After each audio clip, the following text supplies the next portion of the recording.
Brought to you by Biz Analyst by Khata Book. Imran Khan के लिए पाकिस्तान से बुरी खबर है। राजनीतिक संकट के बीच पाकिस्तान के सुप्रीम कोर्ट ने फैसला सुनाते हुए कहा कि डिप्टी स्पीकर का संसद भंग करने का फैसला असंवैधानिक था। और देखिए, अब अगले 9 अप्रैल को नेशनल असेंबली में अविश्वास प्रस्ताव पर वोटिंग होगी। यानी जिस वोटिंग से इमरान बच रहे थे, उस अविश्वास प्रस्ताव का सामना अब उन्हें करना ही पड़ेगा।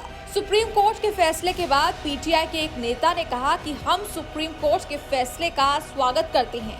हम अविश्वास प्रस्ताव का सामना करने के लिए तैयार हैं।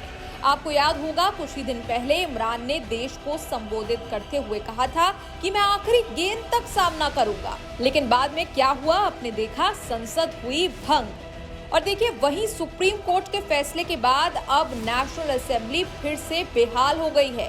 साथ ही इमरान खान वापस अपने पद पर आ गए हैं।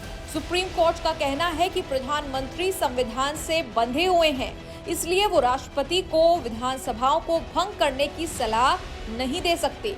साथ ही कोर्ट ने कहा कि अगर अविश्वास प्रस्ताव सफल होता है तो नए प्रधानमंत्री का चुनाव होना चाहिए। सुप्रीम कोर्ट के फैसले के बाद नेशनल असेंबली में विपक्ष के नेता शहबाज शरीफ ने कहा कि फैसले के बाद पाकिस्तान बच गया है। साथ ही उन्होंने कहा कि पाकिस्तान के लोगों की दुआ कबूल हो गई है। उन्होंने कहा कि अविश्वास प्रस्ताव पर वोटिंग के दौरान हम सरप्राइज देंगे। शहबाज शरीफ ने यह भी कहा कि सुप्रीम कोर्ट के फैसले के बाद नेशनल असेंबली और मजबूत होगी। आपको बता दें, सुप्रीम कोर्ट के फैसले से पहले प्रधानमंत्री इमरान खान ने अपनी कानूनी टीम के साथ एक महत्वपूर्ण बैठक की थी और कहा था कि कोर्ट का जो भी फैसला होगा हम मानेंगे, मेरी पार्टी को स्वीकार होगा। इमरान खान ने कहा कि पीटीआई नए सिरे से चुनाव लड़ने के लिए पूरी तरह से तैयार है। साथ ही उन्होंने कहा कि वो देश में विदेशी साजिश को कभी भी सफल नहीं होने देगी।